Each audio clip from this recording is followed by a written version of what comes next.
Good afternoon. My name is Kathy Dickey, and I'd like to welcome you to this very special audio presentation of Louis L'Amour audiobooks, presented by Beau L'Amour, Scott Brick, and Jason Culp. Beau L'Amour is a writer, art director, and editor. He has written and produced several films, including USA Network's The Diamond of Jeru. Since 1988, he has been the manager of the estate of his father, Louis L'Amour. Beau has also overseen the script writing process for the program of Louis L'Amour Books on Tape. Forming a partnership with the distributor, Beau built up a radio syndicate to broadcast the dramatized programs of Louis L'Amour Theater that totaled over 250 stations. Over the years, Beau has edited 20 collections of short stories, occasionally rewriting and completing unfinished material. 2 of these collections were New York Times bestsellers. Beau can be heard narrating the preface and the afterword of No Traveler Returns. Scott Brick has recorded bestsellers and Pulitzer Prize winners in every conceivable category. Over 800 titles since his debut in 1999.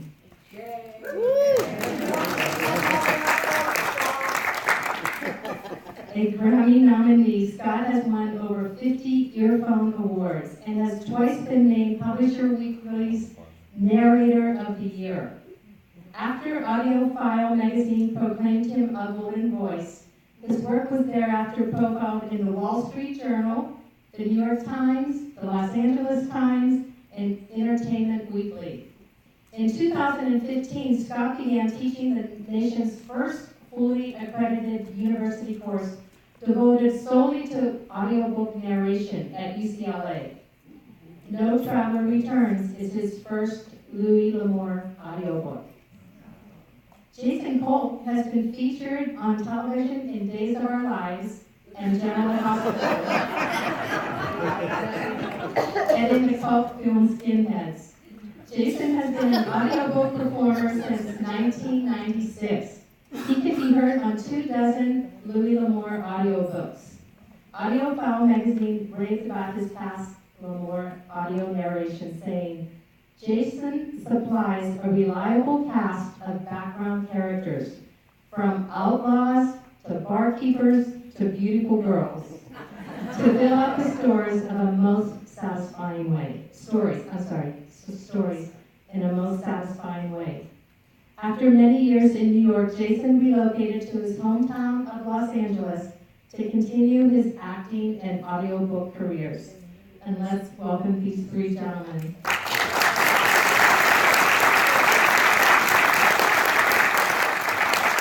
Thank you very much. Am I on? No, that's too loud. How about now? Nope. Might be. Well, that was a really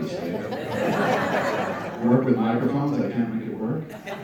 Before we get started, I just want to say, Skinheads, that was you? thank you all for being here today. What we thought we would do is talk about these latest 2 projects as well as your father's whole legacy, his entire life's work. But we would start with the 2 projects that you see represented here now, No Traveler Returns and Yondering. We'll kind of make our way through them and then try to give you a little bit of background about what goes into making of an audiobook, what it's like in the studio.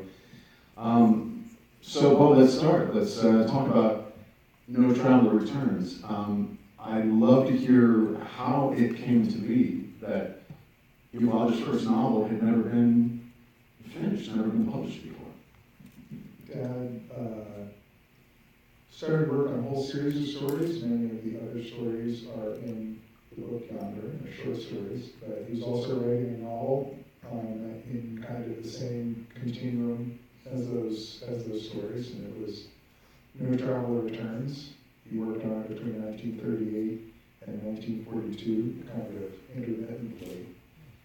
It was never really tied together and edited in a coherent fashion. It was kind of a pile of chapters. He would write a little bit, and he would have to go off and write some whole stories to make a living, and then he would return to it, and so it had been a very kind of on and off process. And when he was drafted in 1942, it remained at home in a blue Scotty ring binder, which it stayed in for much of its life. I read it a number of times over the years, and was always intrigued by it, but just didn't quite know how to make it make sense. And then one day, I was reading it, and I started noticing all these interesting connections between the characters. I'd been aware of that before, and I went, wait, I could do more with that. If I do more with that, then that's sort of the theme. It's this kind of all people are connected story. And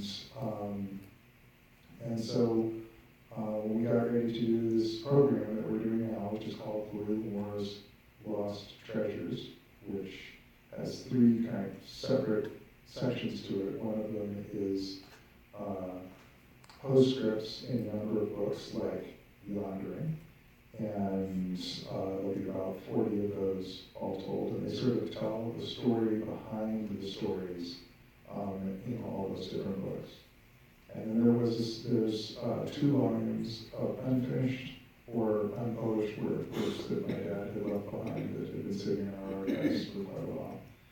The first of those books that's come out, it's called Beau L'Amour's Lost Treasures Volume 1. And so they're fragments, a lot of them are fragments of stories, but some of them are quite long, and some of them are hundreds of pages. And for each of those, I also write kind of a little commentary that explains what Dad was trying to do with the story, how he might have gone ahead to finish it, what other things he might have done, and the conditions of his life when he was working on it. So then that's the second part of the Beau L'Amour's Lost Treasures. And the third part is something that was unfinished that I've gone ahead and finished, and that's No Traveler Returns. Which was also, it's based on, I don't want to give too much away, but it's based on an experience that your father had. It's in many ways a tribute to people that he knew. Yeah, I wouldn't say so much and a single experience, but it's based on kind of a life that my dad lived. So he was a merchant seaman who went to sea from San Pedro and Galveston and other places like that. And he had intended to return to that life in the 1930s after settling his parents in Oklahoma, but he stayed in Oklahoma and became more and more invested in life there, and ultimately didn't go back to sea. And I think the stories in Yondering and the novel No Traveler Returns are kind of his homage to that life, you know, almost an alternate version of him. Right, the life he thought he would pick up. Exactly. Never quite did. Well, I remember the day that I got the call to narrate No Traveler Returns. Louis L'Amour is somebody I've known and been reading my whole life. I'd never had a chance to do any books because Jason was hogging it all. But all the rest, man. But I remember we met about 10 days ago in Seattle at another function, and I remember I told him the story that night. I always had a Louis L'Amour connection, albeit very tangential. I went to UCLA, and your home is very close to campus. And when I was a freshman, which was around 1982, 83, I'm walking. I had to park 2 miles away, I want to say it was, because I couldn't get parking on campus. And I would walk right past. And I had no idea that that's where he lived until a buddy of mine in the department says, "Do you know who Louis L'Amour lives there?" No, you're kidding me. But this is the part where I don't want to sound creepy. I wasn't like standing outside staring at it or anything. But nevertheless, I was fascinated every single time I walked by. Because I would look and think that that's where the magic happens. Because I was working in a Beat Alton bookstore at the time in Westwood.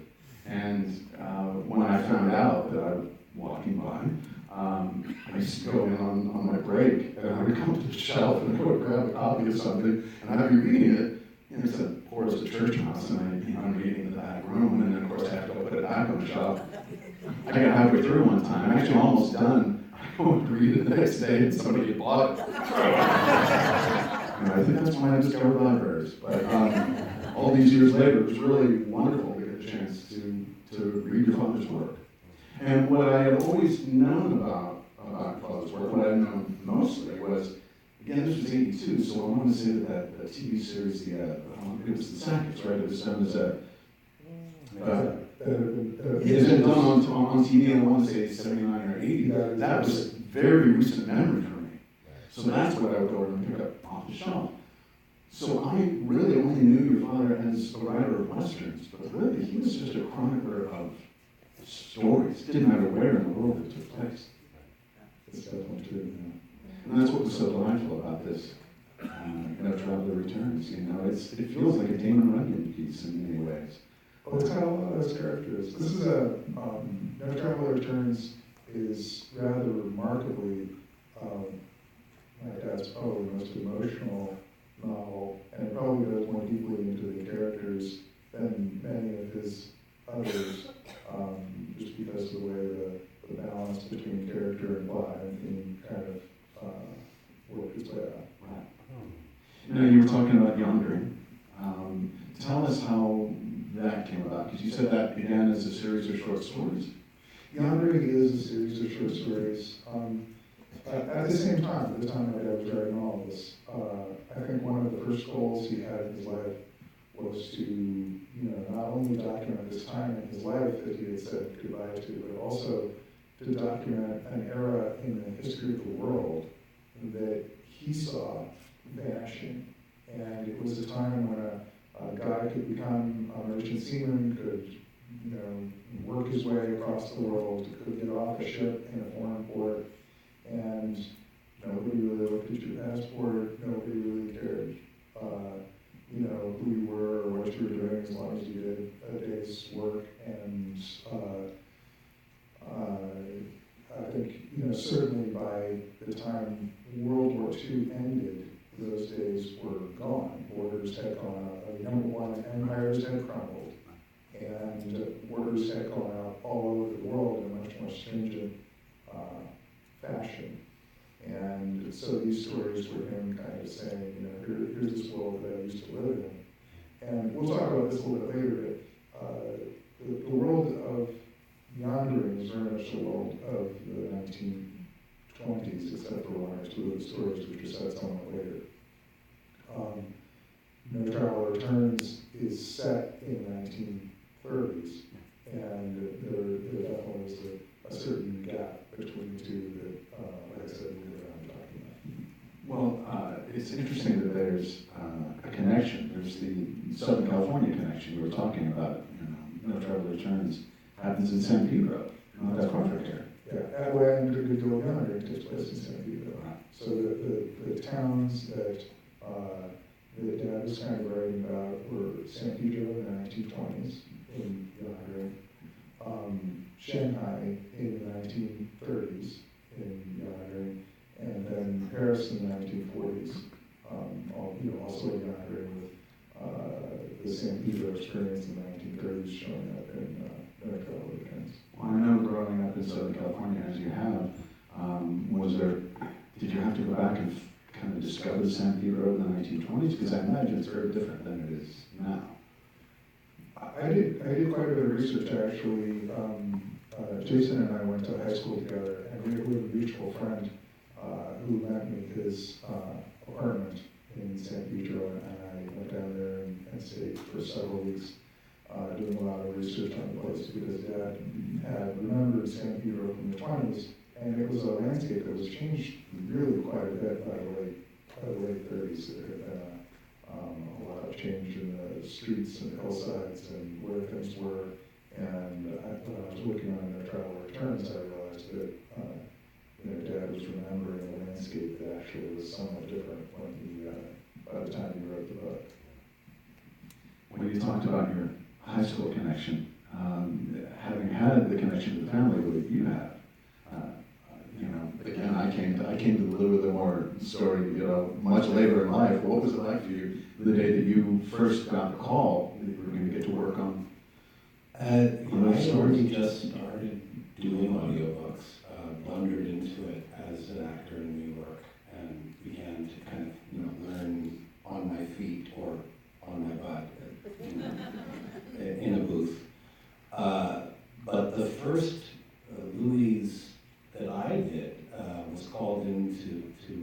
for were these wonderful adaptations, full cast, full sound effects, hour-long adaptations of Louis' stories. And Beau, I hadn't seen for years, but he heard my voice on the tape, and he said, I know that guy, and keep him around. But they have always been for me over the years, and they've just happily dotted almost every year that I've been working, doing audiobooks, as like a vacation. Because, doing scholarly nonfiction and difficult texts to come to something that is like taking a bath in simple, clear water. They're so wonderful and so easy to do, and because they're written so well. So you kind of regularly got one about every year. I think, yeah. Sometimes a couple of years. I wonder how that happened. I think for me, the Western connection, and some of you may know that my father was an actor, and the first thing he did in Hollywood was a Western. And so I was born into a very kind of Western world, because he really appropriated it. What was that? It was a television show called Trackdown, where he played a Texas Ranger. And Before this one? Oh yeah, years before, in the late 50s. And so he just, I thought he was a real Western character, actually. I didn't know he just played one on TV. And so all of the character actors and the milieu of Westerns, which is something that's very much a part of me. And when I come to a Louis book, I just picture it as a movie and say, which actors would I be putting in these roles? And kind of let that, carry me through the thing. You talked about what it's like, once a year getting to work on a Louis L'Amour story, and it feels like vacation. It's like, I can't believe I'm getting paid for this. There's an analogy that I use a lot when I'm talking to somebody who's never been in an audiobook studio. And I always say that our job, in many ways, it's like dancing. Mm. You're dancing with a partner. In this case, the partner is the text. And sometimes, ladies, you'll know, sometimes you have a strong partner and others you don't. And when you're dancing with a partner that isn't as strong, you find yourself saying, well, my head's nodding, ladies, you're doing a lot more work. And yet, when you have a very strong partner, in this case, Louis is like a sublime partner. Yeah. It's so effortless. But really, your job becomes just to get out of the way and let it happen. Now, some of these stories in Yondering that you just got to narrate, had you visited these stories previously on the dramatizations? Had any of those been done? Not that I remember, no. I did one of these stories before. Which one? The ruins of Right. Valeria. That was in one of the collections. I've done 3 or 4 short story collections before. That was the only one that I remember. How long ago had you done it previously? I think about 10 years ago. Yeah. The new collection of Yondering, which is really what we're kind of promoting today. Yondering has been out as a book since 1980, and we have this new edition that we've tried to regather all of the stories that Louis had intended to be in it. He didn't really get, it wasn't as organized as he could have been. And when this collection went to, started coming together the first time, finding every single story that should have been in it was not something that worked out very well. And so this new edition is the one that has all of the Yondering stories in it. And so a couple of them did slip into other collections of short stories. How did it feel, Jason, revisiting that story 10 years later? I kind of loved it because I thought, I get to do it a little bit better. I wanted to go back and listen to the other ones and what mistakes did I make? This is your chance. Yeah. That's it. Usually when we're working on an audiobook, it's print driven. Usually you cannot print. Usually when the book sells, a year later, it shows up in print. It takes that long to edit it. do the design, the packaging, and everything. And yet, you were telling me in Seattle a week or two ago that Yondering really kind of began on the audio side. Wasn't it originally that you wanted to do it as an audio collection, and then you said, hey, print, why don't you follow suit? Yeah, that's correct. We were, Orly Moskowitz, who's one of the audio producers who we've all worked with, and I were talking about putting together Yondering, and I said, oh, all of the Yondering stories have never really been in one collection. And she said, well, we should do that for audio. And then she pulled together, I gave her all the titles, and she pulled together a manuscript, and I sort of sat there looking at it going, I have a manuscript for a book, and it's the right book. It's a book that has absolutely everything in it. And so I sent that over to the print people, which came across a little bit of chaos over there, because of course their timeline is longer than the audio timeline. But it all worked out very nicely, and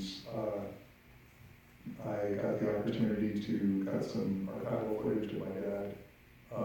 So I have some recordings that I and some other people have made of my father talking about the time in his life that he experienced the reality of the Yondering stories.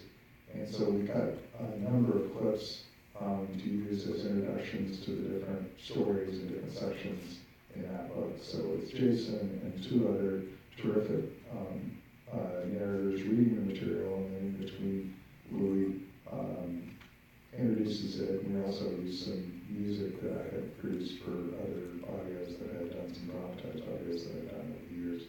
And so it ended up being quite a nice kind of hybrid production. I was thrilled to hear that, because I was listening to one of them today, and I thought, where's the music coming from?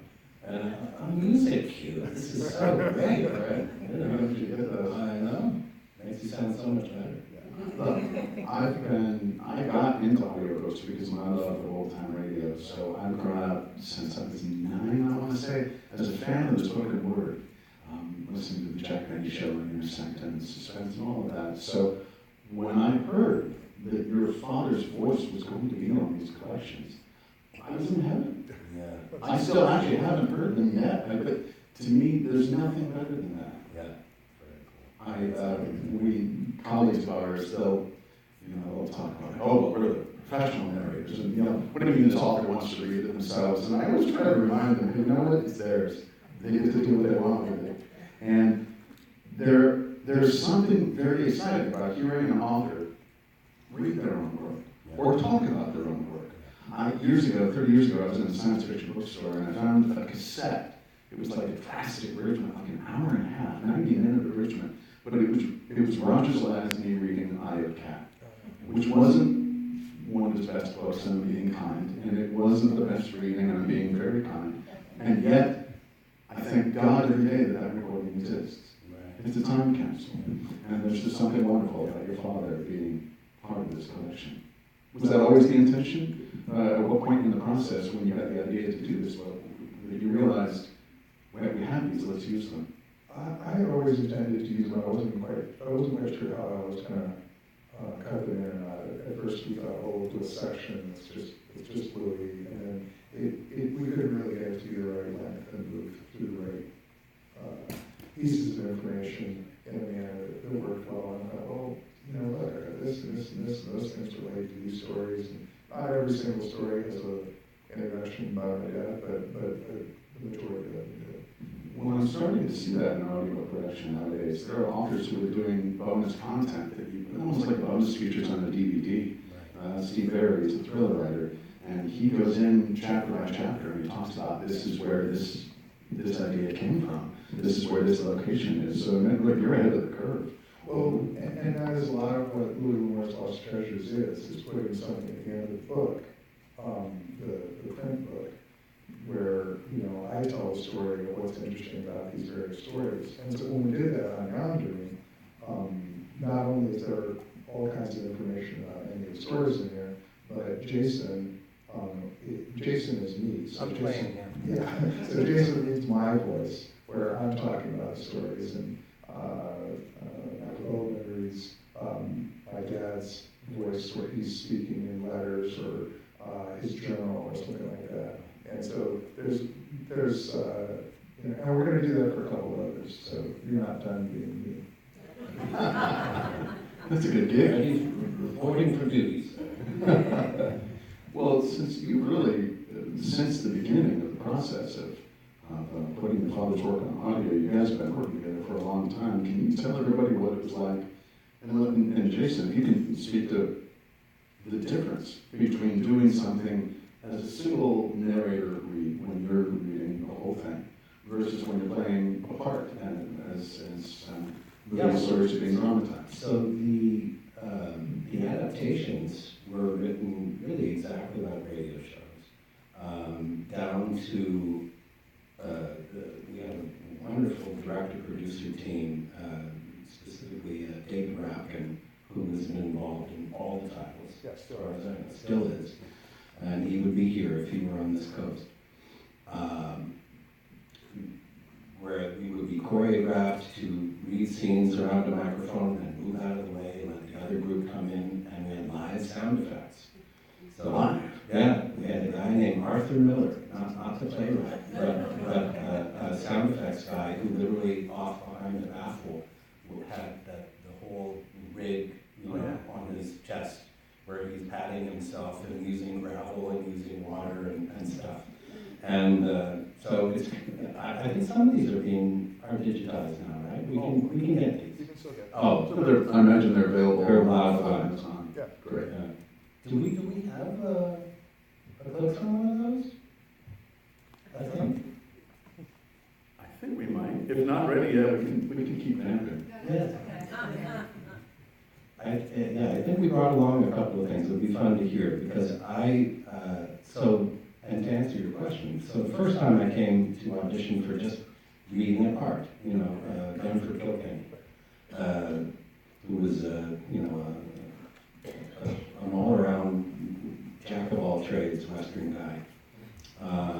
And they thought, this guy can read, so, I got to be in a few of those casts. And then I started begging them to let me narrate one, because the narration would always take place, obviously, separately. And they said, yeah, okay, we'll give you a shot. And then I knew I was home, that from that point on, I just thought, I want to read all the parts, So, smiling with commiseration, there it is. Ace Fernandez made the penultimate gesture in his largely misspent life. He reached for the pot. This guy. What the hell? That looks like a holdout. The shirt gave way in Ace's eagerness, and there, snugly against his arm, was what was known in poker parlance as a sleeve holdout. In it were several cards, including a 9, a 10, and a queen. Hold it, Ace. I say you owe all of us. Then Fernandez made his last move. He reached for his gun. But Martin Jim was ready for him. His 6-gun came level as that of Ace Fernandez cleared its holster. Jim fired twice, right across the tabletop.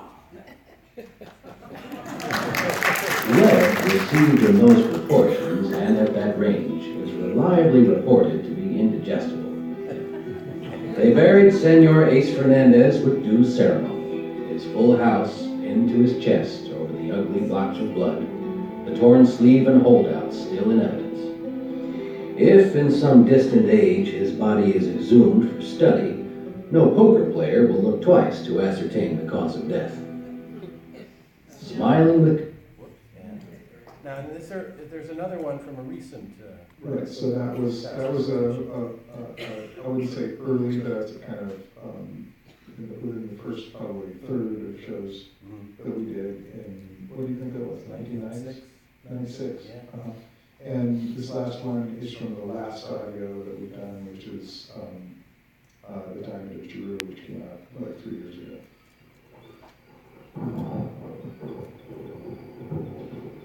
Cardiff sat with Clifton Vandover and Bill Fairchild at a table in the Clawtown Saloon. The man's a fool, taking off with a complete stranger. Unbelievable. You heard about that tourist from Hong Kong, right? What's this? You mean Carter? The disappearance? He met some native on the coast who had a big diamond and was going to show him where there were others like it. Nobody ever heard from him again. You're right. Same thing happened years ago at Kuching. And Cebu. That certainly puts it all in a different light, doesn't it? But that was Giroux. Word is he's dead. What do you know about it? If you believe the stories, Giroux's an old pirate who escaped from the Brook militia and went up country. He is, or was, the leader of a band of renegades. Fought the Japanese, but nasty piece of work nonetheless. That's true.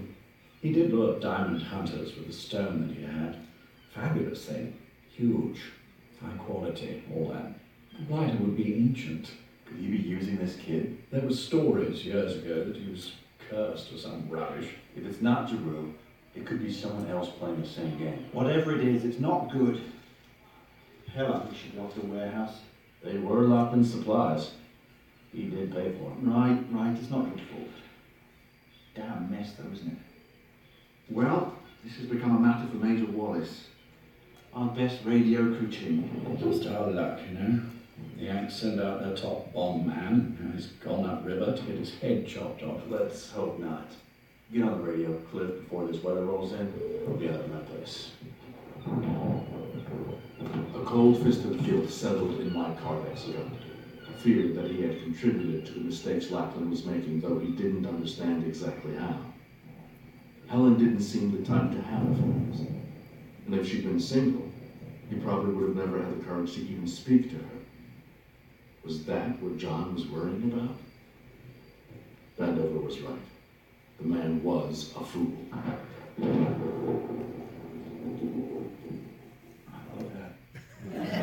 That's Papa Pig. I think the actor's name, was it? Joe Morton. Yeah, played the father in Scandal.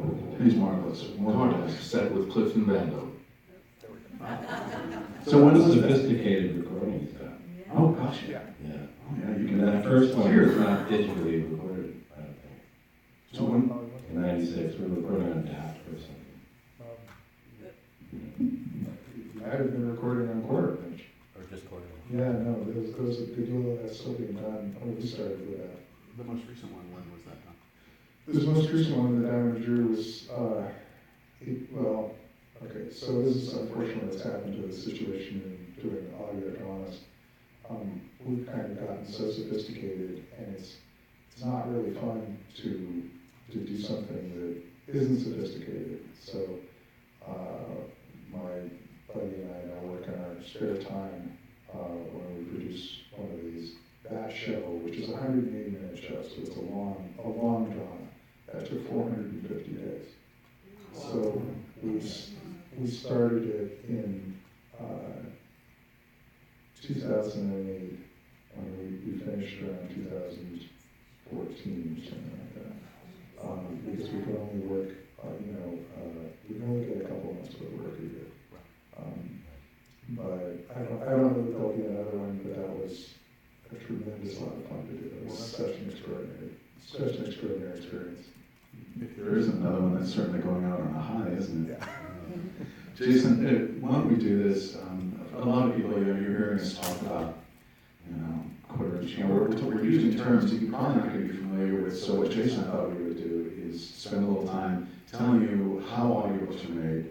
And why don't you start us off by saying, what's the difference in preparation and just in what the studio day looks like when you're doing a multi-voice versus a single narrator recording? Well, as he well knows, it takes about 2 hours to make one finished hour of a recording, and some people are even a little better than that. So a 7-hour day gets you about 3 to 3.5 hours finished. So a normal size movie, which is around 6 hours, give or take, takes about 2 days. And as I said, we work with David Rapkin, who is the extraordinary director in New York, and he now gets on the phone with me when I'm in the studio in Woodland Hills, and sits there and listens and directs as the engineer and I go through the text. David also does a lot of really terrific preparation, so he'll give you Dave, I wish that we had We were talking, David's preparation is unmatched. He is an old school audiobook director, and he creates, and especially inspired by Louis, and because Louis has so much historical reference and anchors his stories in historical time and classic Western figures, that we're aware of. So David puts together like a 20-page bibliography, essentially, of here's who he's talking about, here's what they did, here's how to pronounce this name, and even with, little pictures and stuff. Nobody else does this anymore, but David's perfection. It's old school. This is the first time I ever worked with David. I've heard about him for 20 years. He's a legend in our industry, but we live on different coasts. So this was the first time I got to work with him. So when I got my document, 20-page document for No Traveler Returns, I immediately went to Dan Musselman, the executive producer of Woodland Hills, and I said, I've been spoiled. Can we make sure this happens every time from now on? It's extraordinary. You still have all of them. I have several of them, yeah. I'd love to put a book together on them someday or something. Yeah. But part of the job that you just described, what David is doing, is he's looked up all of the words and phrases, proper names, that maybe it's from the language, maybe it's got There's a lot of Spanish.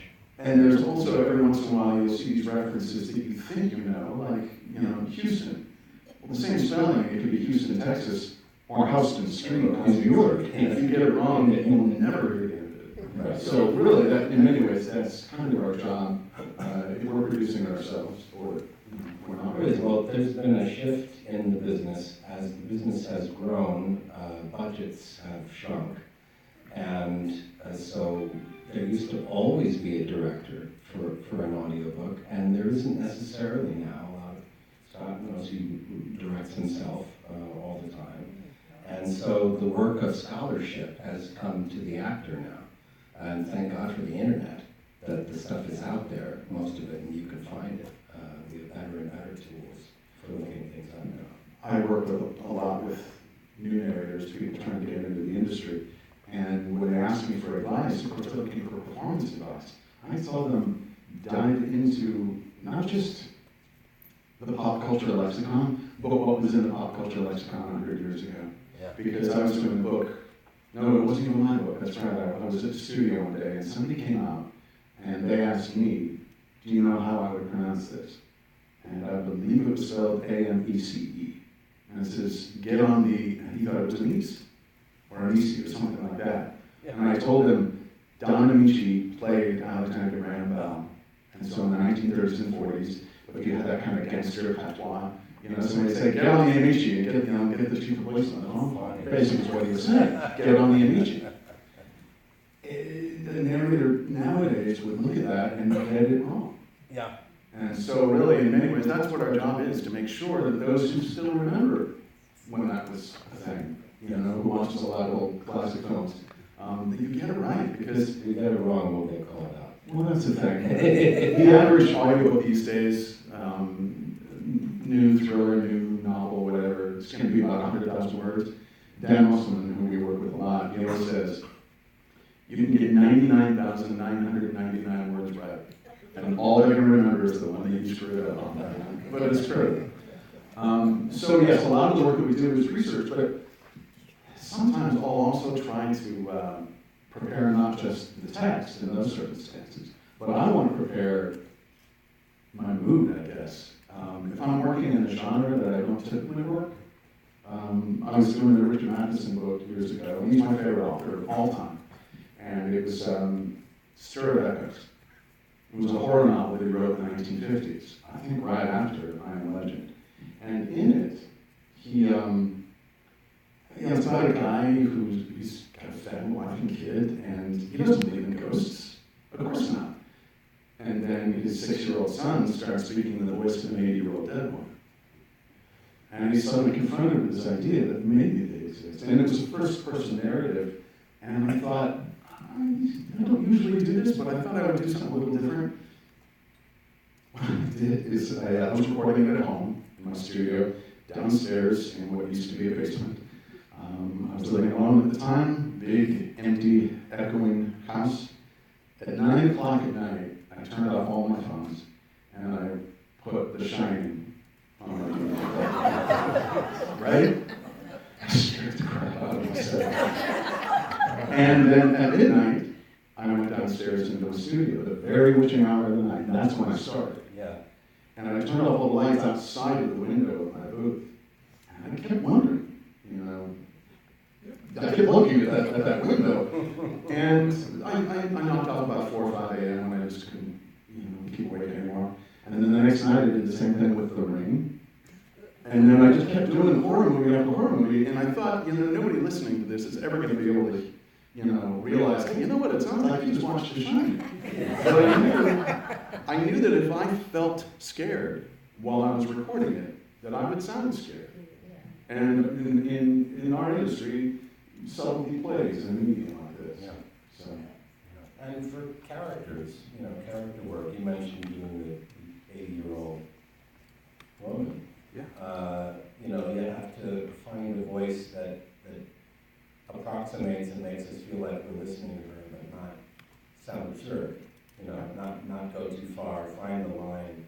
Of what. And I said before, I think of character actors that I love. It's not that I imitate them, but if I, beside each Louis character, I write Slim Pickens, Doug Taylor, Warren Oates, L.Q. Jones, etc., etc., etc.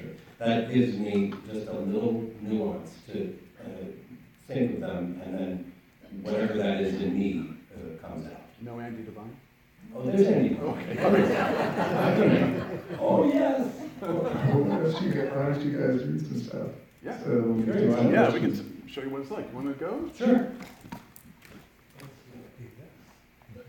So this is going to be from... This is from the Yondering, yes? And then give me a short scene, which I think does take place in San Pedro, if I'm not mistaken.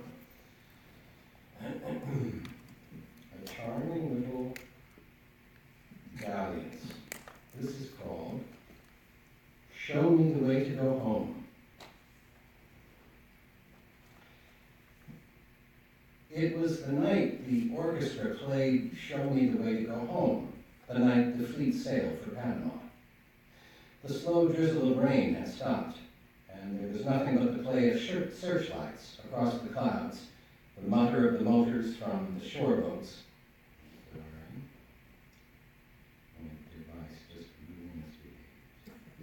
We'll edit it out. And this is why Scott teased me just before he said, oh, you found this joke.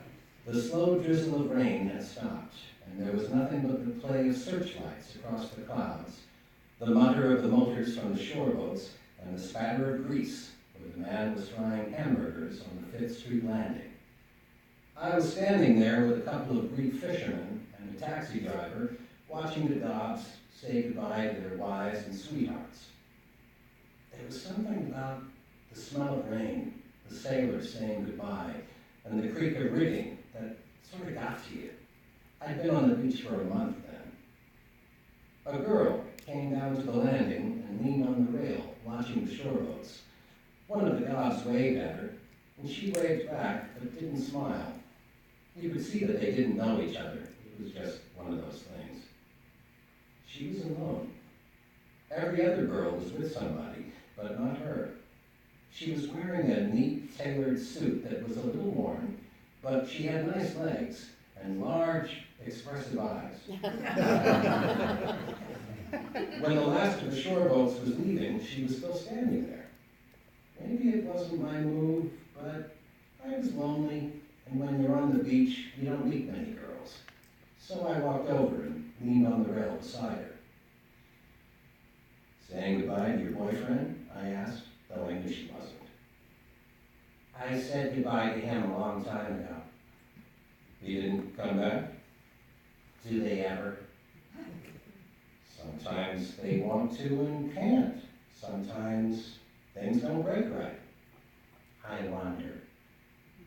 And sometimes they do come back and things aren't like they were, and sometimes they don't come back because they're afraid they won't be the same. They don't want to spoil what they remember. Then why go? Somebody has to. Men have always gone to sea, and girls have waited for them. I'm not waiting for anybody. Sure you are. We all are. From the very beginning, we wait for somebody. Watch for them long before we know who they are.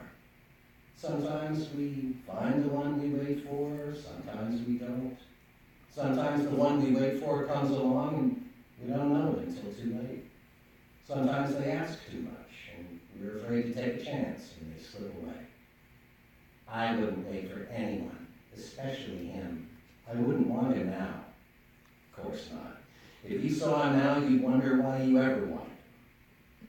You aren't waiting for him, though. You're waiting for what he represented. You knew a sailor once. Girls should never know men who have the sea in their blood. They always go away. Sure, and that's the way it should be. All the sorrow and tragedy in life come from trying to make things last too long. You're a cynic. All sentimentalists are cynics, and all Americans are sentimentalists. It's the Stephen Foster influence. Or too many showings of Over the Hill to the Poorhouse and East Lynne. But I like it that way. Do people really talk like this? Only when they meet coffee. First time a girl and a man meet. Or maybe this talk is a result of the saying goodbye influence. It's the same thing that makes women cry at the weddings of perfect strangers. You're a funny person. She turned to look at me. I boasted it, but how about that coffee? We shouldn't stand here much longer. People who lean on railings over water at night are either in love or contemplating suicide. We started up the street. This was the sort of thing that made life interesting. Meeting people, especially attractive blondes at midnight. Over the coffee, she looked at me. A girl who falls in love with a sailor is crazy. Not at all. A sailor always goes away, and then she doesn't have time to be disillusioned. Years later, she can make her husband's life miserable, telling him what a wonderful man so-and-so was. The chances are he was a 14-carat sap, only he left before the new one wore off. Is that what you do? Very rarely. I know all the rules for handling women. The trouble is that the psychological moment I forget to use them, it's depressing. It's getting late. I have to go home. Not alone, I hope.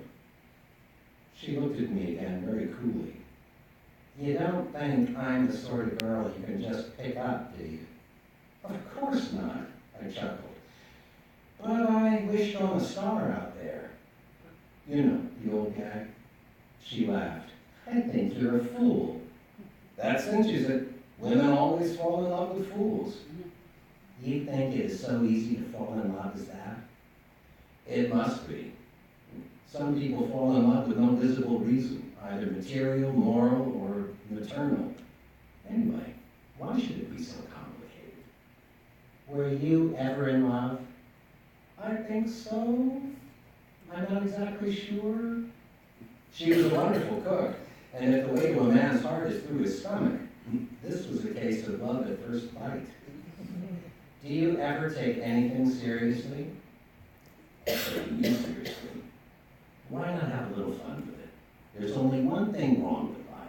People don't love enough. They don't laugh enough, and they're too damn conventional. Even their love affairs are supposed to run true to form. But this is spontaneous. You walk down to where the sailors are saying goodbye to their sweethearts because you said goodbye to one.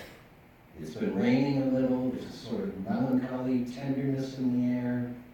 You're remembering the past, not because of him, because his face and personality have faded, but because of the romance of saying goodbye, the smell of strange odors from foreign ports, the thoughts the ocean always brings to people, romance, color, distance, a sort of vague sadness that is almost a happiness. And then, accompanied by the sound of distant music and the perfume of frying onions, I come into your life. She laughed again. That sounds like a line. It is. Don't you see? When you went down to the landing tonight, you were looking for me. You didn't know who I was, but you wanted something. Someone. Well, here I am. The nice part of it is, I was looking for you. You make it sound very nice. Why not? A man who couldn't make it sound nice while looking at you would be too dull to live. Now finish your coffee and we'll go home. Now listen, I know, don't say it. But I'll just take you to the door, kiss you very nicely, and close it.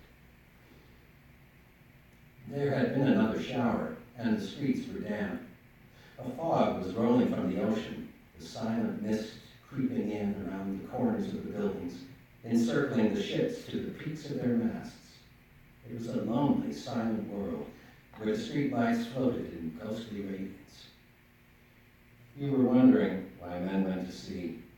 Can't you imagine entering a strange, far eastern port on such a night as this?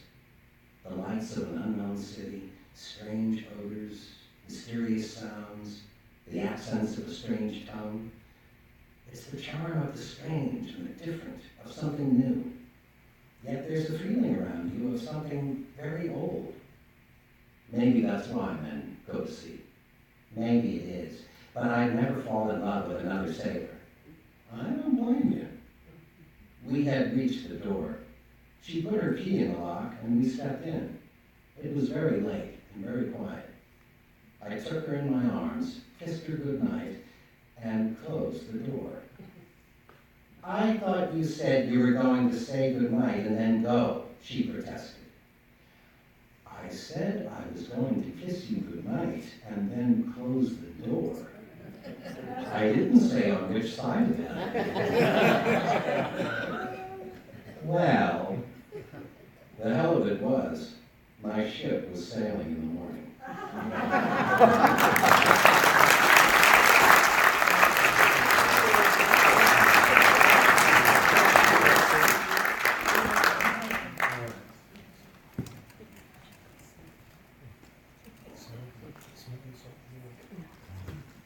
So when I knew that part of what we were going to be doing today was reading, but also talking about the experience in the studio, I thought, why not illustrate it? So I brought visual aids.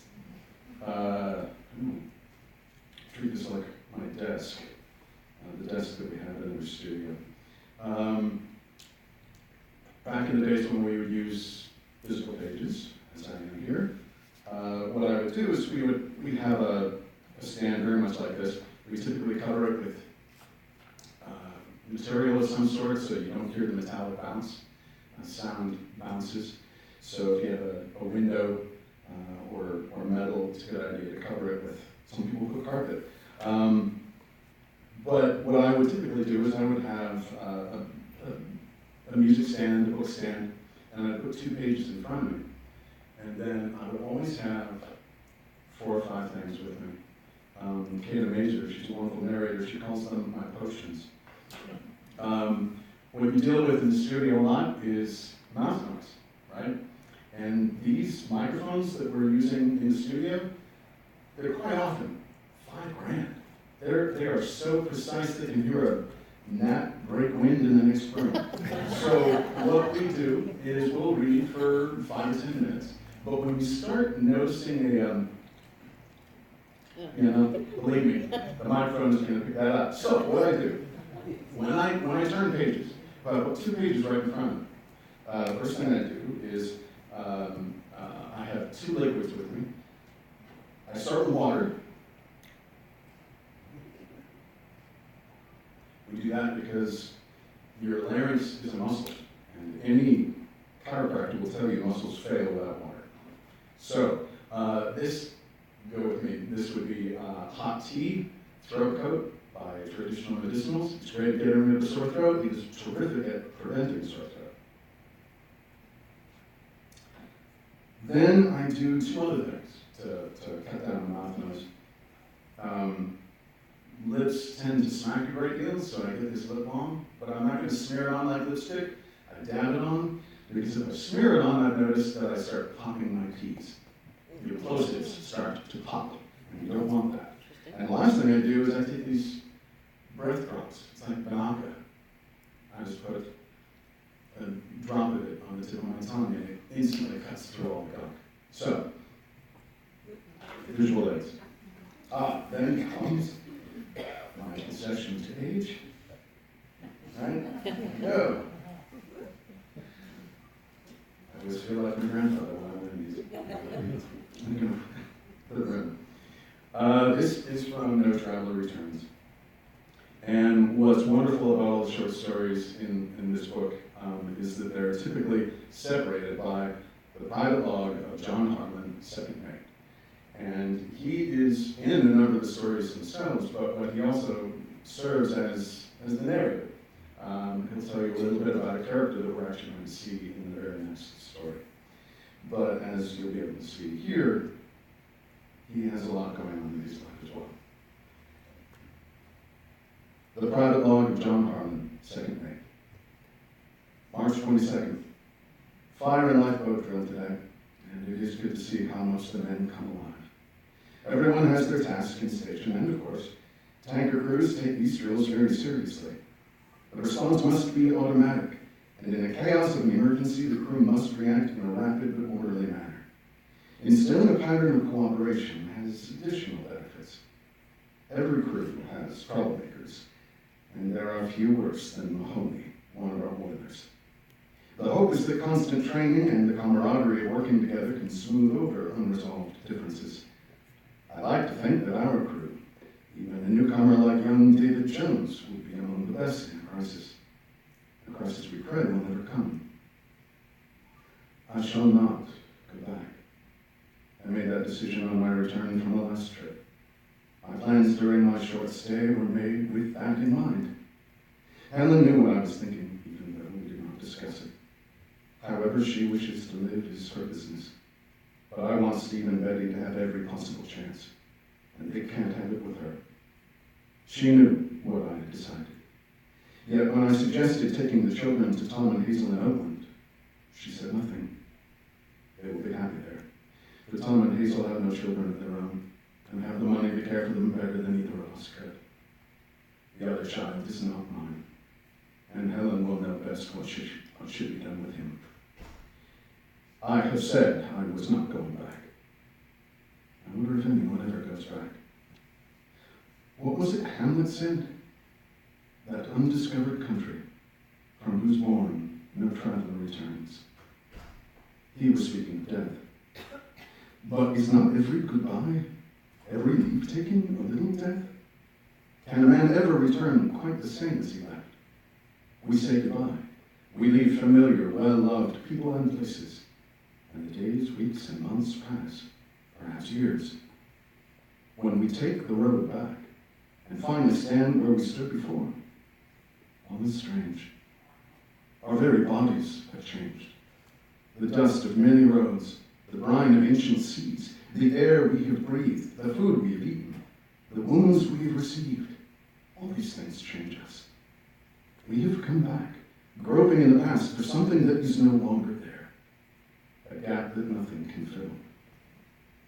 Old places are better left behind. Old loves, better kept as memories. And as the ship steams onward into the days and nights, all that I have known and all that I have loved, I am leaving behind me. Little Steve will become a man without me. Betty will grow tall. We'll have sweethearts. We'll marry, raise children, perhaps, and die. And I shall not go back. After this last time at home, Helen and I have come to a parting of the ways, and the fault was neither hers nor mine. She was alone too much. But the only way I knew was the way to see. If she changed, who am I to criticize? Out east, where I am going, where this ship is taking me, there are plenty of men who never go back. They work and live and die among those romantic islands where the seas go blue. The foliage holds a deep green, and where the very names sing a melody. Saigon, Samarang, Cebu, Vanuatu, Palawan, Sumatra, Hankow, Hong Kong, Shanghai. Well, I visited some, Now I shall know them all. I can hear some of the folks look around singing back out. Shorty Comrade, oddly enough, plays a guitar and sings Western cowtrail ballads with a voice that is surprisingly good and would be better if you would avoid that nasal tone that all those fellows persist in using. Jones, and his first name is David too, sings very well. He is an ordinary seaman making his first trip, a nice lad of about 17. He's singing a song that was popular a few years ago. I'm waiting for ships that never come in. Well, aren't we all?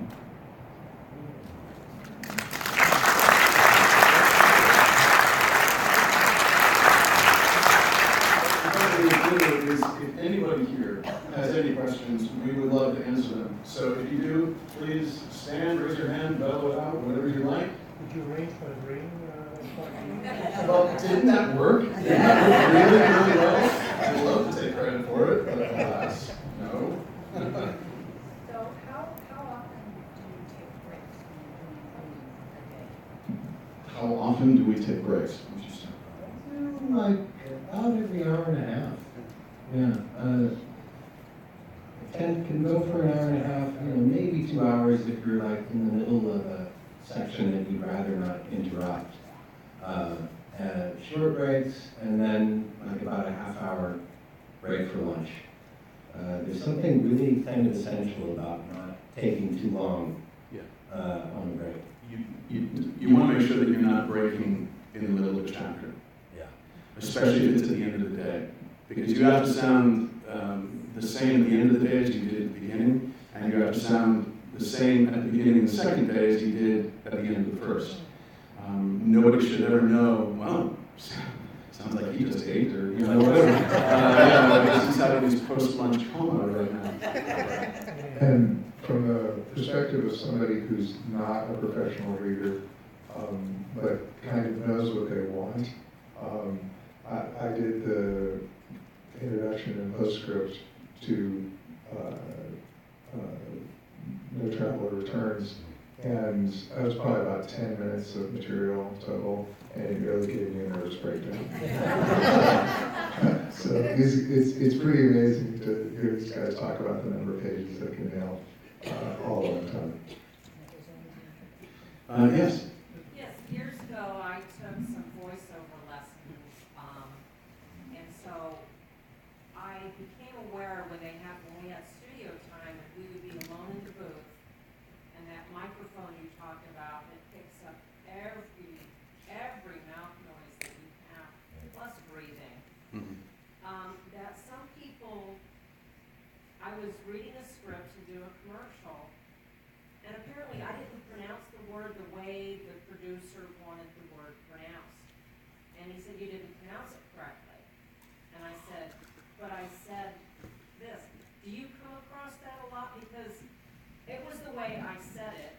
I actually now to this day when I see commercials on TV, I forget what the word is, but every time I hear somebody say that word, I go, see, that's how it's said. There's a lot of dispute about how certain words are pronounced. Is it either, or is it either? Do you pronounce the T and often? You want to start a fight, tell somebody that there's a definitive way of doing this. But I will tell you that years ago, I was working with Dan Olson, and it was one of the very first audiobooks I ever did, and he was directing me. And we came to the word larynx, L-A-R-Y-N-X. Now, it's one of those words that you see it and you never had to say it out loud. So, I remembered the Andy Griffith Show. There was an episode where Barney Fife used to pronounce it larynx. And I was a kid when I saw this, but it stuck, right? So I'm in the studio and I say larynx. And Dan gets on the talkback and says, yeah, could you redo that, please? Redo what? Larynx. What are you saying? Larynx. That's not how you pronounce it. There's this long pause. He goes, and yeah, it is. And he opens the dictionary, and I'm arguing with him like a moron. And I said, but wait a minute, Barney Fife, and that's when I realized the mistake. So I always say two things to new narrators. Don't argue unless you're positive, and don't take diction lessons from Barney. And happily now, we have at our fingertips online dictionaries that will give you often two pronunciations, and we tend to go with the first, although sometimes we like the second. Sometimes dictionaries will differentiate between is this an American pronunciation or is it the British pronunciation? So you kind of go with the context. And then kind of keep it consistent.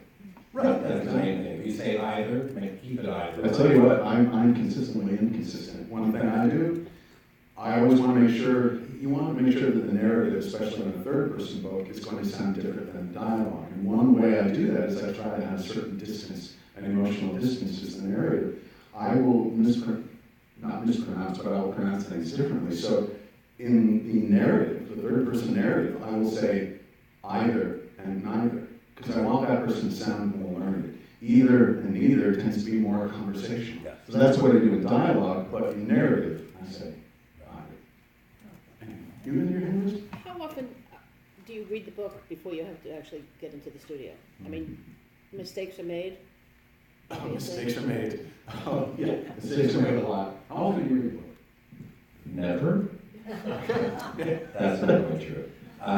You go straight to the studio and read? No, always. I mean, the funny thing is, and I'll tell this on myself, even though it's fairly embarrassing. I showed up to my first audiobook gig, not having read it, but looked it over, was pretty sure this is going to be a walk. It was a romance novel, and I got in there, and an hour into the session, I began to sweat. I said, I am in such trouble. And it was so traumatic, faking my way through that and realizing I hadn't figured out the characters, I didn't know the transitions, that from that time onward, I read not only every word, I used to record a scratch recording at home long before I went in, just because I was so traumatized by having been so arrogant and clueless. Over the years, having done a lot of them, often we don't even have quite enough time to read every word. But there is a sort of a system of running your eyes over a page and being able to pick out things that you know are going to need to be looked up and that you're going to need to be clear about. Right. And trust that what a great director, Bob Walter, told me, your read-ahead ability, which is sort of being able to see what's coming in the sentence, even as you're speaking it, will function, and it's a muscle that you sort of have to exercise. There's a real value to knowing the story ahead of time, especially if you're doing a murder mystery. Yeah. If it's whodunit, you need to know whodunit. Because, you know, the author's always going to give you a red herring, somebody they want you to believe is the killer. Right. So when I get that, I know to make that person, my job is to make that person as unlikable as I can without getting caught. Right. Because I want to do what the author wants to do, which is to make you think it's going to be this guy. And then I find the real killer and I make them miles motorcycle. So it's a surprise. But I don't have time typically to read ahead or read a book ahead of time, but I always pay somebody to read it for me and give me a really detailed book report and they'll tell me about characters so I can kind of make informed choices. Yes? When you're reading and doing your act or whatever, if you really make a bad mistake, is it real difficult to go back and redo it, or do they stop it and have you go back and do it? What's the procedure of? Typically, you're going to go back to the last comma, the last part of the sentence that you got right. As long as you're taking, at a period and a comma, people typically take a breath, so the editor will be able to cut in there. But I will admit that sometimes when I'm working with the narrators and they'll ask me really nervously, what happens if I make a mistake? I'm like, that's okay, you can start again from the beginning of the chapter.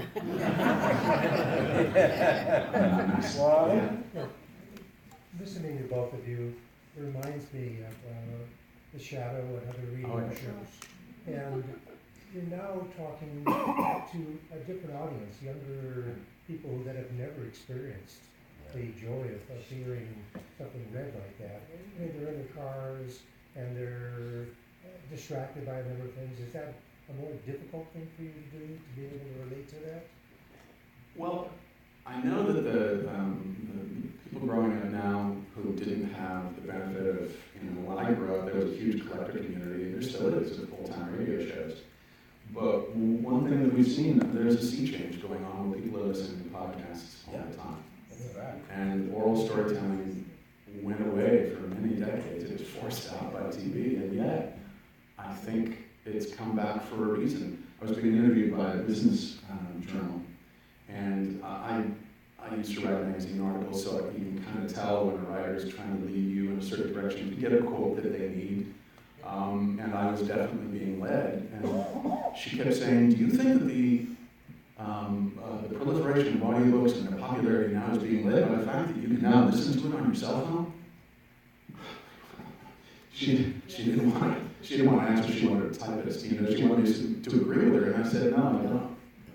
And she was just, God, like I farted in church. And I said, I think that is something to do with it. Yes, I think that helps. But I think the reason they're so popular is because we used to be read to as children, and we miss it.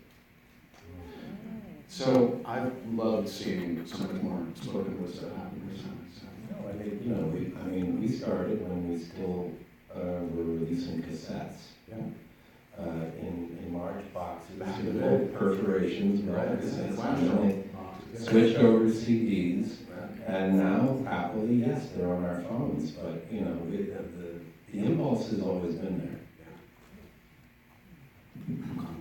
First of all, I like both of you. Real good. I listen to both of you a lot. Thank you. Scott and Hills. I remember you from the cassette days. You just mentioned cassette. Sure. And in the beginning, you guys mentioned you have at least 800 recordings. At least. Lots of it, I remember from the cassette days, some of those I cannot find on audio. How can we do that? Do you have anything remastered or anything? Well, if you remember when CDs came out, there was a lot of lag time where you would say, yeah, but this Peter Gabriel, his first 3 albums, they're not on CD. When can I find them? It took about 5 or 10 years for them to digitize what had been done analog. And that's happening now with audiobooks. Books that I did on cassette years ago are now being converted. I got to redo 2 Tom Clancy books, Patriot Games, and I think Some of All Fears, and I said, weren't those done? And they said, yeah, they were done on cassette, and the cassettes bled through. Yeah. And now it sounds like there's somebody speaking in the next room, so we need it done clean. So it's starting to happen, but there's still a lot of lag time, I'm sorry to say. There's one of the things that we just started to notice is that our CDs are going out of production. So now you have to convert again to MP3 downloads if you really want to get everything. It's a sad situation, but the market has shifted to such an extent that it's getting too expensive to go back to CD. And another thing that happened, maybe having something to do with this story and some of the things you can't get a hold of, is in the early days when everybody thought CDs were going to be around forever, a lot of publishers probably filed their masters away in a manner that was too effective. Meaning they sent them to one of these archive organizations and may not know where they are any longer. And also old tapes don't last forever, particularly certain kinds of tape emulsion, so they fall apart after used. And you can retrieve that information, but it's very difficult. One bit of advice, I would look on eBay. There was a production of The Great Gatsby, and it was read by Frank Muller, who's the greatest who ever did it. And that recording had been replaced by Tim Robbins and Jake Gyllenhaal. They had done versions of it, and nothing against them, but I'm going to hear Frank do it. I miss him because he's been gone. I went on eBay, and I found a copy of it there. So, now you had your hand up a lot. Thank you. I've noticed that on a lot of the audios you play a lot of different characters on the audio. You do a good Russian. So. Thank you. But for both of you, I'd like to know what's the most amount of characters you've done in a book? You take that first, Probably the Dune series, because I've done, I think, all 21 volumes, and and it takes place over 10,000 years. So there's Dune by Frank Herbert and Brian Herbert and Kevin J. Anderson. That's probably the most. I can tell you that there is a Guinness Book of World Records for the most characters done in an audiobook. Well, Jim Dale won it, and then, and that was a Random House project, and then immediately I said, oh, wait a minute, what about Game of Thrones? And the very next year, William Treese wrote the record for the most amount of characters. About how many? Oh, that was hundreds, probably 500 or 600. Yeah, I met Jim Dale, who told me about recording the Harry Potter books, and he said that he bases his characters on people that he knows. And, you know, again, this is going over 7 volumes. So 3 volumes ago, he based a character on Uncle Bernard, and then, you know, and then 1 volume ago, he based a teacher on, you know, some guy that, one of his actual teachers.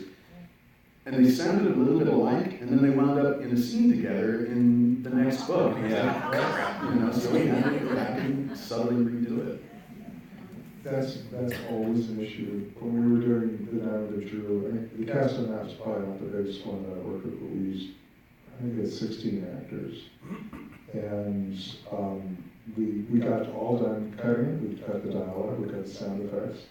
I had done the narration, and you know how much I love doing that. And we were looking for a real narrator to come in, and we played all kinds of voices. I mean, we sat there and we just stripped tracks out of one audiobook after another. We played your voice, we played a good, great old friend of mine's voice who had done some of my other stuff. And it's almost like a symphony orchestra where you have to have a voice that sounds right, but not like the other people and everything else. And that's how Joel Morton ended up being the narrator. We finally, he had narrated How the West Was Won for us, and we played a section of How the West Was Won.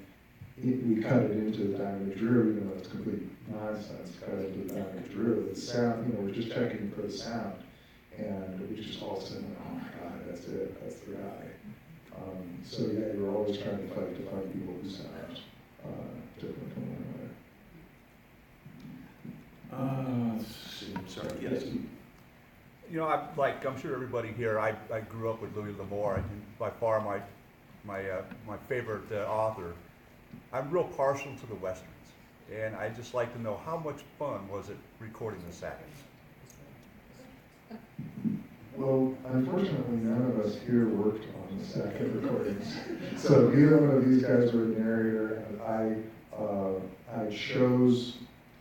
was the guy that cast the different narrators for the different characters, but I wasn't actually there in the recording studio when it happened. So can't help you too much.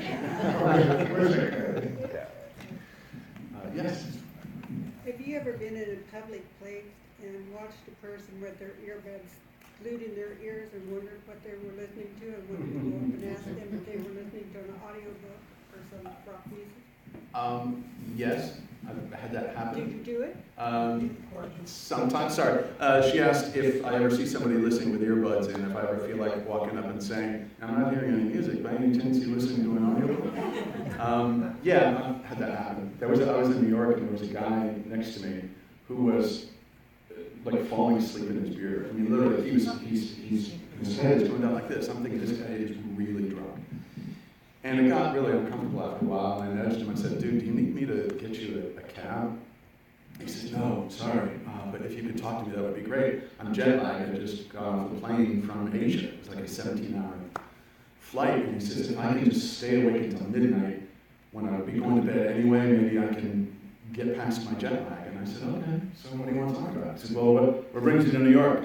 And he's so tired, he's like, he's drunk, I swear. And I said, well, I'm recording an audiobook. And he goes, what? I said, well, the audiobooks, you read aloud. And he goes, no, I know, I listen all the time. what's your name? I said, Scott Brick. Oh my God, and he pulls out his phone and he shows me all these books of mine on there. And then he's like, do this voice for me, do this, do that. I'm in this loud New York bar, and I said, you made some joke about like, dude, you're not even paying me scale. I mean, no. Thank you for listening, I appreciate it. Yeah, it's always a nice. I've had the opposite happen. I was sitting next to somebody who was listening to an audiobook, and I said, which book is it? And which book I had done. And I said, oh, what do you think? She had no idea why. And she said, I like it, but I just can't stand this narrator. And I said, me too. I have a question about tempo or speed. I noticed that it seems like people under 40 have developed a much faster cadence, as it were, in speech. And so I'm thinking that a lot of audiobooks might be targeted to a younger demographic or older. And I'm just wondering if the directors give you any of that speed up, slow down kind of thing tailored to younger ears who might be capable of or more interested in hearing a more rapid tempo. I think about pace all the time. I haven't had, well, no, I'll take that back. I was directed in a book once, and he was hustling me through it. But that was because I didn't get cassettes. It had to fit. So they would estimate the length of the program, but then they knew exactly how long the tapes were. And if they were a little bit worried it was, going to go over, he was like, keep it up, keep it up, keep it up, and I was reading it at breakneck pace. I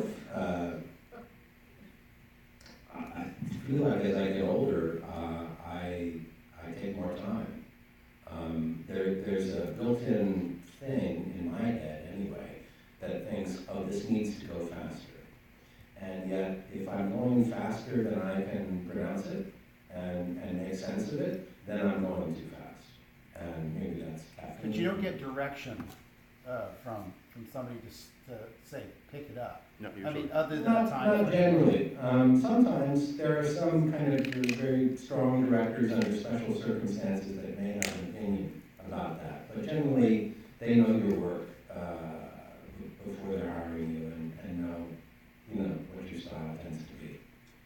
Coming from the publishing point of view, there is quite a bit of research that says that you're correct. It is also true that younger people tend to turn up the playback speed just on their own. And so, with digital technology, things don't move into a higher, speeding it up. It just sounds fast these days. And so yeah, research says you are totally correct. Luckily, on our end, we don't have to do too much about it. There's one time I was directed specifically about pace, and it was just based on the circumstance within the book. I was very young. I was only doing this for a year or two, and I was working with John Burnett. I don't know if you've worked with him. Wonderful director, who's been doing this for 30 years. And this was, I'll call it a Jurassic Park knockoff. It was a very similar story, and they had this essentially a thrill park, an amusement park, and then things go horribly, horribly wrong. And so we got to what I call the roller coaster run, which is, look, in Jurassic Park, as they're going around on those jeeps, you can almost hear the clack, clack, clack of the roller coaster as you're getting up to the precipice. And then once you reach the apex, you're going into the action. So I'm like, okay, great, let's reach the apex. And I started picking up my speed, my pace. And John gets on the talkback and he says, slow down. And I thought, oh, okay. I must have misjudged it. I didn't judge the apex. I guess we're not there yet. And then we got there. Yeah, this has got to be it. So I started picking up, because the action is picking up. That's what happens in a thriller. And he kept getting on the talkback. Could you slow down? And he wasn't telling me why. And he ultimately did. It was at lunch that day. It was a very quiet lunch hour. We hadn't said a word. He's just sitting there eating an apple, reading a magazine, and I'm eating a sandwich. And he says, out of the blue, apropos of nothing, he says, hey, do you want to know why I stopped you? Why I got you to slow down? I said, yeah. And And it was the best direction I ever got. He said, because when the action speeds up, you need to slow down. Because it creates tension in the audience. When the action in the book picks up, the listener wants you to pick up the pace. And if you don't, you can almost imagine people in an audience, they'd be... And I've sat at the back of the house when people did that. I saw Patrick Stewart do his one-man Christmas Carol. And he did, without a microphone, he did Tiny Tim in a whisper. Not a stage whisper, but, well, you boy, my little flowers. Nothing louder than that. And I'm in the back row, and I saw 1,000 heads in front of me. So that's really the only time that I've been directed about pace, and it taught me a really valuable lesson in how to create tension in an audience. Going back to my question, when you were told to go slower, did they do that by ear, and then you had to do it, or you had to go back and redo the whole scene again? He just remembered where I had started to speed up, so he just had me take it from there. So. How about some accents from some professional voiceover actors? I'd love to hear Southern, Italian, Russian. Come on, we've heard your real voice. Can we do some stand-up like I need some material. You want me to also improvise and do accents? You could read the Yondering story that you read and put it in the Southern accent. I'll give some Shakespeare. Ah, there you go. Upon the king, let us our lives, our souls, our debts, our careful wives, our children, and our sins lay on the king. We must bear all, O hard condition, twin born with greatness, subject to the breath of every fool who sense no more can feel but his own reigning. While the infinite heart sees must kings neglect that private men enjoy. I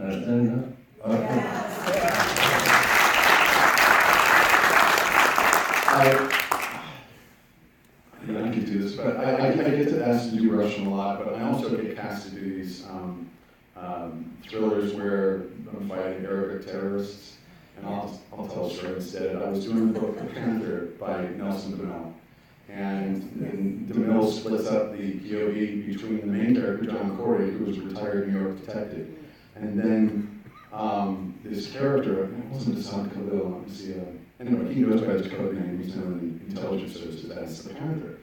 And I'm doing, just a very generic kind of Arabic, I shall not go back. I made that decision on my return from the Master. But it was in a scene where I'm ordering the death of John Corey, the hero of the series, and I didn't realize when my girlfriend at the time, she had come into the studio, she had just flown to New York where I was recording it, and she couldn't get into our room because she didn't have a key, and so she's just hanging out in the outside the booth. I didn't know she was there, and I'm just doing the scene like, you bring me his head, I want to spit on his neck, all this horrible stuff. And the engineer gets on the talk back and goes, yeah, Tess is here, she says you're scaring the crap out of her. I said, okay. Later she said, do that voice. Yes. I have my father's book that I would love to get made into a movie, but I think that's maybe a little far-fetched, but thinking about making it into an audiobook, where do I start looking for narrators?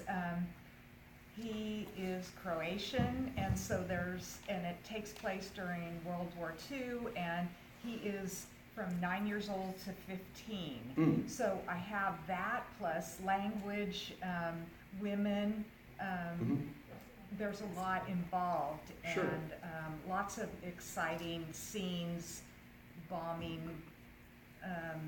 I've never even thought about background action Sure. sounds, but I'm So again, then what is the cost too that I Well, would be looking at? There's a great place that you can go. If any of you have a book that you want to get done on audio, if you go to acx.com, that stands for Audiobook Creation Exchange.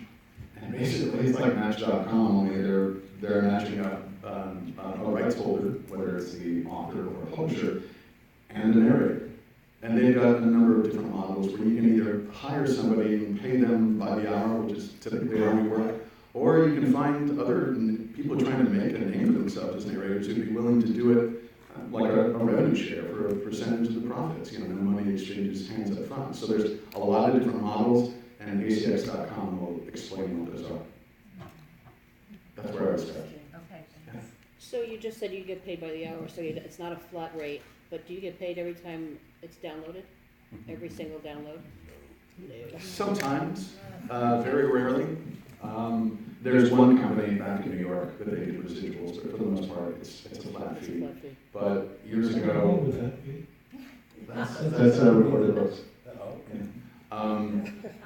But years ago, I got kind of tired of that, and I didn't do it for a financial reason, but about 10 years ago, my favorite books hadn't been recorded, and I thought, well, I'm a studio, I can put them on my website. So I licensed them, I paid for the rights, and I made them and published them myself. And so, yeah, I get royalties from that one, but it all It's not depends. done that way typically. Not typically. Yeah. So, you're audiobook actors, and they're stage actors and movie actors. So, movie actors and stage actors have some latitude when it comes to things like dialogue and character and things like that.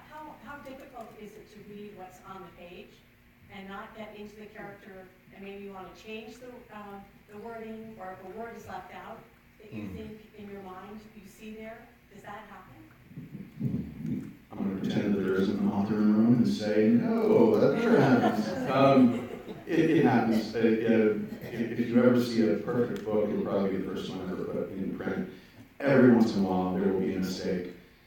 And sometimes, I don't know about you, you may have noticed this, when you've got something that was originally done as a typeset manuscript, there were no PDFs back then, there were no Word documents. So those are all being scanned, high-resolution scanned by the publisher. And I've had the scanner just makes a mistake and puts in the wrong word. And so when I'm working on a backlist book, I'll go get a first edition paperback. And if something looks awkward, I go back and I check it just to make sure. And I let the publisher know. And the same thing happens nowadays with a brand new book. You just check in with the editorial and say, yeah, it's the right letters. They wrote being, but I think they mean begin. You just check in and change it. David Rankin, who produces, rather directs, right in the studio or on the phone with these guys, in his prep for our books, he catches all kinds of problems, which we relate to the print editorial department, and they fix it. The publishers expect an unabridged audio to be as the book. And abridgment would just have various edits in it, and as an audio performer, you're really expected to do exactly what's there. As you may have gathered from some of the stuff we ran today, we also did a bunch of audio dramas. And those have a script just like a movie. It is not the text of the story. And in those cases, obviously, so there's one change where you go to the audio script, which is not the same as the book. And then say when I'll direct one of those, the whole cast has to stick to a script for the first couple of takes of that scene. And then we start experimenting around with it. It's not the cast making things up. If they have ideas, they put them forward. As I listen to the scene, if I start feeling like slightly different words would change the performance, then we try different line writings to get a different reading, and we actually end up improvising quite a bit. But that is an adaptation, whereas for better or for worse, I don't know really how I feel about this and agree with this, but for better or for worse, the audio publishing business is pretty much expected to be pretty exact. quickly, because you had an interesting question. Working on stage or in front of the camera, as I've done both, I find narrating a little harder than the other two. In that, when you're on stage, you are in an experience with other people, and the energy you use is with your whole body.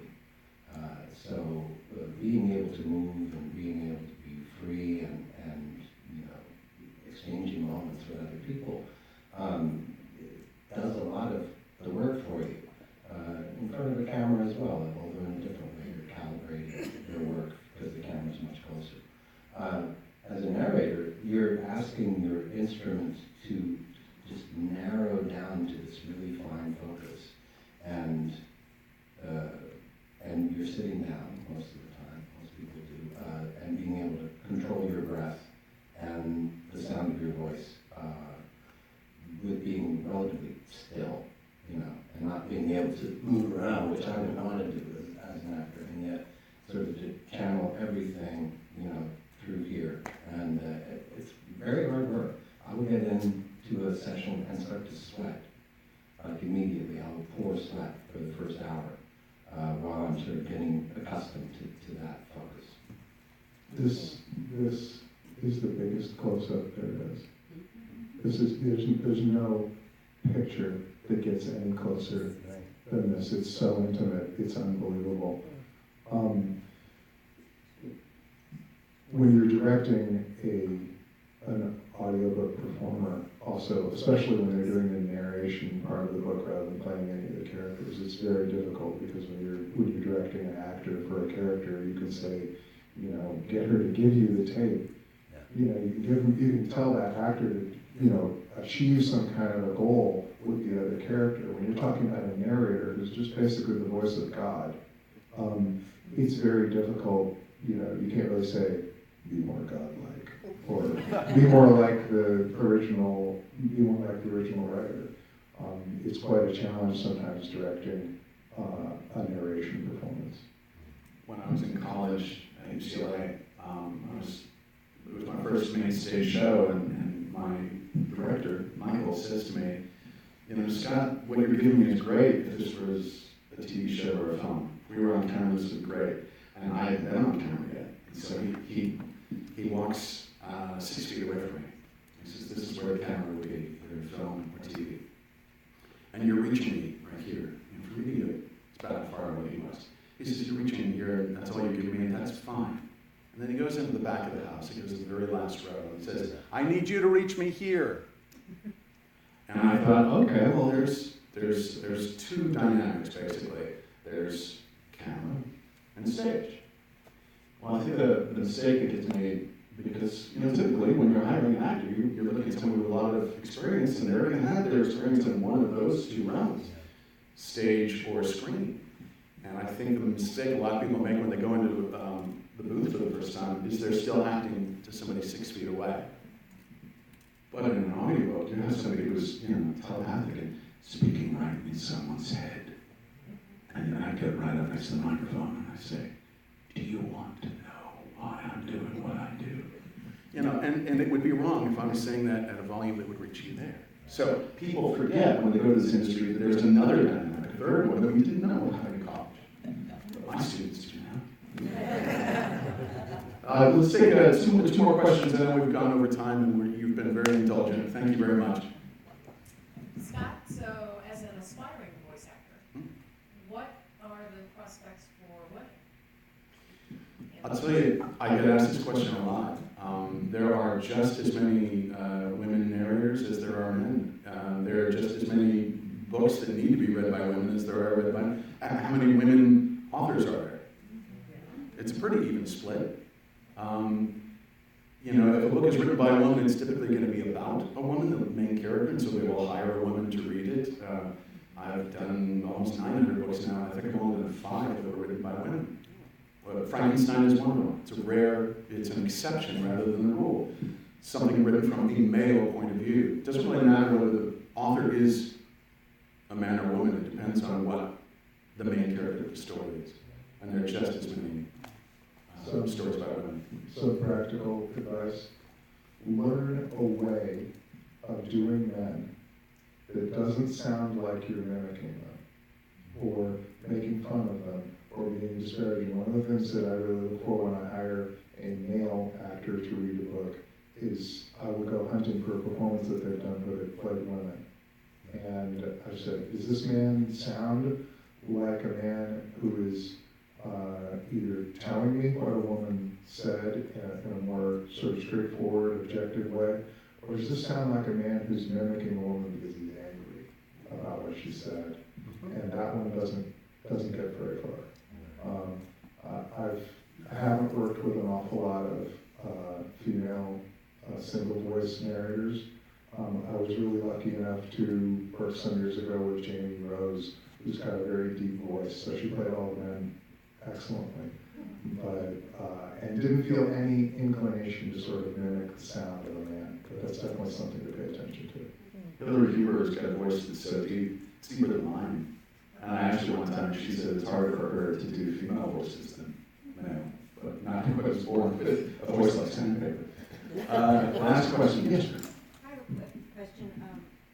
We see your relationship with Beau, and I'm wondering with your other, do you get hired by authors or by their representatives, and how close or how familiar do you get with the authors? Great question. I know you have, I've only known a couple of, writers that I've narrated, mostly nonfiction. The industry is changing, so sometimes it's an author who's hiring me directly, typically if they're self-published.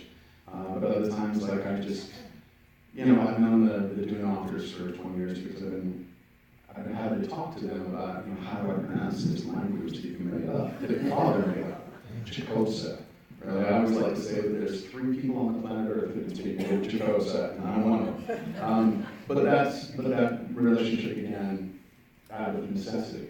Sometimes you bump into each other at conferences. I just took over the lead child books because the previous narrator retired. Thank you, Dickie. You're retiring is the best thing that ever happened to me. But I went up to him and he was there. It'd be silly if I didn't at least say hi. And I walked up and I said, "Hey, how are you? I'm Scott Brick. I just took over." And he slaps my hand out and he wraps him in a bear hug. And he's 6'5". He is Reacher, right? He's massive. And he says, "Welcome on board." Some authors you never meet, but I've been blessed to know a lot of them. And that's all. And you learn so much. You don't know what you don't know unless you're talking to an author or somebody who knew him. Last story.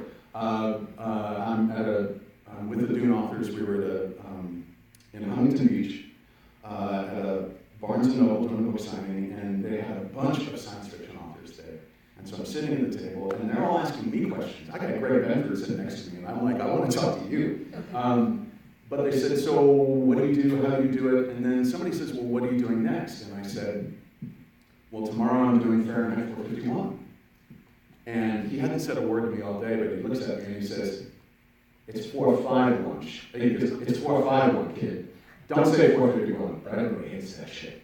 And my first thought was, oh my God, Greg Benford just cussed at me. But my second thought was, I would have gotten it wrong.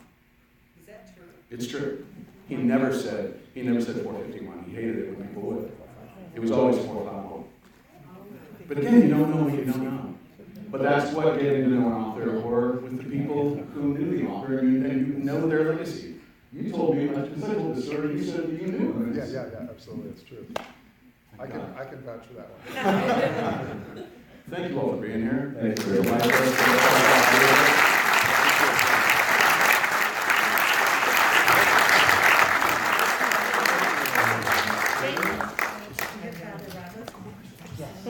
Thank you so much, Beau and Scott and Jason. That was just so interesting. Thank you for giving up your valuable time to come here today to visit Viejo.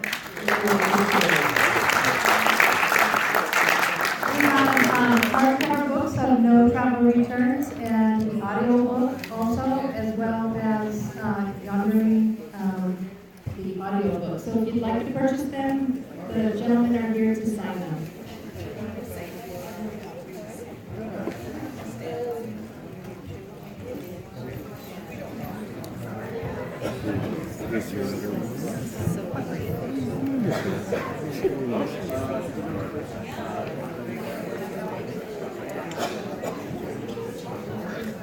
Also, I wanted to mention real quick